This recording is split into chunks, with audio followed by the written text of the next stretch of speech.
जय हिंद दोस्तों, कैसे हैं लोग। आज फिर से नए क्वेश्चन हम लोग सॉल्व करेंगे। इसमें क्वेश्चन है कि का मान ज्ञात कीजिए ताकि बिंदु जो दिया हुआ हम लोग का वो संरेखित हो। तो कभी भी संरेखित का बात करेगा तो संरेखित तभी होगा जब इस त्रिभुज का जब क्षेत्रफल हम लोग निकालेंगे तो 0 के बराबर होगा। तो इसमें हम लोग को के का वैल्यू को हम लोग को फाइंड करना है, के का वैल्यू निकालना है। तो चलिए देखते हैं हम लोग लिखेंगे पहले। मान लेंगे ए बी सी, ए हम लोग का जो पॉइंट दिया हुआ है बिंदु ए बराबर क्या है तो 2 3 है, बी बराबर क्या है तो 4 के है, तो बिंदु सी बराबर क्या दिया है तो 6 माइनस 3 है। अब इसमें हम लोग देखेंगे x1 y1 x2 y2 इसको निकाल लेंगे x1 x2 x3 उसी तरह से y1 y2 y3 इसको लिख लेंगे।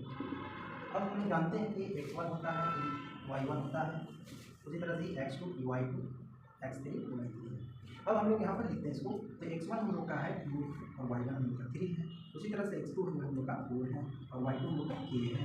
अब इसमें देखेंगे x3 हम लोग का 6 है और y3 हम लोग का -3। अब इसको हम लोग आगे सॉल्व करेंगे।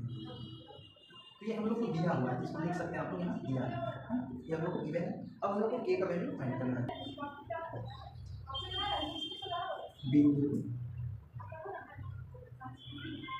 संरेखित हो इसलिए त्रिभुज का क्षेत्रफल 0 होगा। इसमें हम लोग एक चीज लिखेंगे कि बिंदु जो दिया है संरेखित तब होगा जब त्रिभुज का क्षेत्रफल हम लोग निकालेंगे वो 0 के बराबर होगा, तब वो जो है संरेखित होगा। तो चलिए फॉर्मूला को अप्लाई करके हम लोग फॉर्मूला का यूज करते हैं।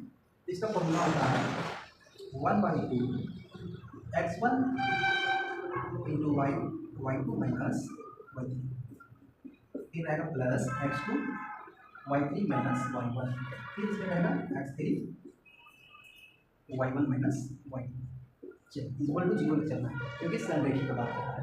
अब इसमें हम लोग देखते हैं 1/2 और वैल्यू को हम लोग रखेंगे, तो x1 हम लोग का जो है वो 2 है, तो रखेंगे ब्रैकेट, और फिर y2 माइनस y3 का रहा है, तो y2 हम लोग का k है तो रखेंगे माइनस का माइनस, y3 हम लोग का -3 माइनस इस ब्रैकेट माइनस प्लस का प्लस, x2 हम लोग का है कितना 4, यहाँ पर हम लोग 4 रखेंगे ब्रैकेट, y3 माइनस y1, तो y3 हम लोग का रह गया -3, फिर फॉर्मूला का माइनस प्लस y1 क्या है हम लोग का प्लस का प्लस। अब x3 हम लोग देखेंगे तो x3 हम लोग का 6 है, तो 6 रखेंगे, और y1 माइनस y2, तो y1 हम लोग का क्या है 3 है, 3 रखेंगे माइनस का माइनस, और y2 क्या है तो k है, तो k रखेंगे।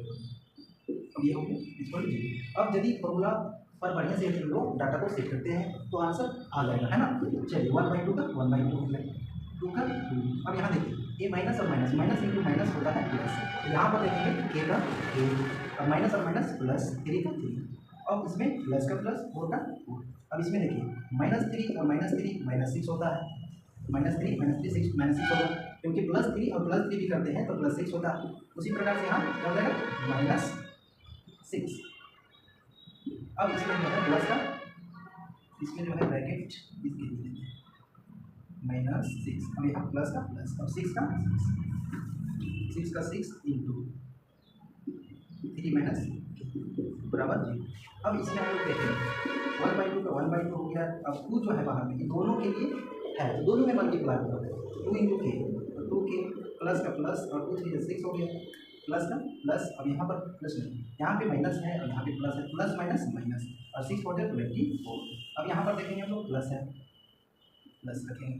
अब ये 6 जो ये दोनों के लिए है तो 6 दोनों के साथ मल्टीप्लाई होगा, तो 6 3 का 18 हो गया और माइनस का माइनस हो गया 6 इक्वल टू 0। अब इसमें हम लोग आगे देखते हैं 1/2 का 1/2। अब के वाला हम लोग देखेंगे कहाँ है, तो के यहाँ पर है, तो -6k और यहाँ +2k, तो हम लोग जानते हैं -6k है और +2k है, प्लस माइनस घटता है, 6k में 2k चल जाएगा तो 4k, और बच किससे रहा के बराबर है, तो यहाँ पर माइनस, तो -4k यहाँ बचेगा -4k। अब यहाँ पर देखते हैं हम लोग नंबर वाला, यहाँ +6 है और यहाँ +18 है, तो +6 और 18 को जोड़ेंगे तो यहाँ पर हम लोग का 24 हो जाएगा, और माइनस का यहाँ 24, इसको भी लिख देंगे। अब हम लोग आगे देखते हैं इसको टू 0। अब जो है 1/2 का 1/2, अब यहाँ पर देखिए -4k का हो गया, अब ये दोनों जो है कट गया, यानी कि घट गया 0 हो गया। Equal to 0। अब हम लोग जो है ये जो 1/2 है इसमें डिवाइड देंगे, तो भागा देंगे इसमें, तो -4k/2 इक्वल टू 0। अब काट दो इसको, देखो 2 2 4 इसमें आ गया -2k बराबर 0। तो यहाँ पर हो जाएगा k बराबर 0/-2, तो k बराबर हो जाएगा 0। यानी कि यहाँ पर देखें कि 0 बटा कुछ भी रहेगा तो हम लोग 0 लेते हैं, तो यानी कि वैल्यू हम लोग निकल जाएगा क्या, k इक्वल टू 0। ये आंसर हो गया। यदि हम लोग ये k इक्वल टू 0 को यदि इस क्वेश्चन में यहाँ रखते हैं k के जगह में 0, तो ये फिर उसका एरिया निकालते हैं, यदि क्षेत्रफल निकालते हैं तो 0 के बराबर आएगा। तो ये हम लोग का आंसर है।